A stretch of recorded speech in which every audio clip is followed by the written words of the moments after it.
Hello and welcome to the latest update series of Drishti IAS, and today's topic is Antarctica's deep winter heat wave. Antarctica is currently experiencing a record-breaking heat wave during its winter season with temperature up to 28 degrees Celsius higher than normal. Scientists attribute this unusual warming primarily to the weakening of polar vortex, a band of cold air low pressure system that typically circles the Earth's pole in the stratosphere.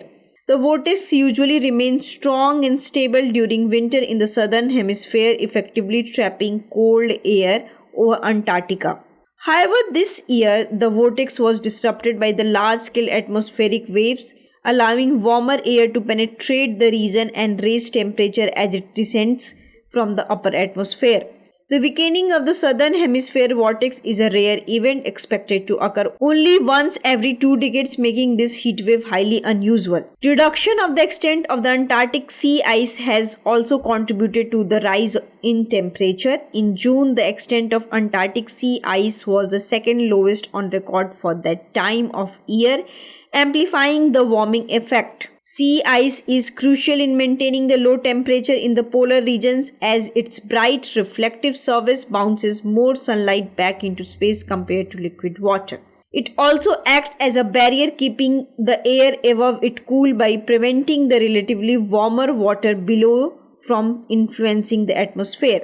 Global warming is impacting Antarctica more severely than other regions, with the continent warming at nearly twice the global rate. The Antarctic ice sheet, which covers 98% of continents and holds over 60% of the world's freshwater, is particularly vulnerable.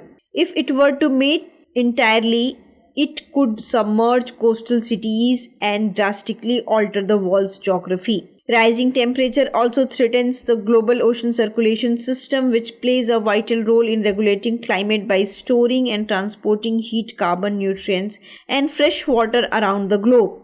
A slowdown in the circulation could lead to the oceans absorbing less heat and CO2, exacerbating global warming and increasing the frequency and intensity of extreme weather events such as floods and droughts. Coming to the practice question, which ocean current near Antarctica contributes to the upwelling of cold, nutrient-rich waters to the ocean surface? Venezuela current, West Wind Drift, Labrador current, East Greenland current? You have to answer this into the comment section. Thank you. For more informative content, like, share and subscribe. And do not forget to press the bell icon to get the notifications.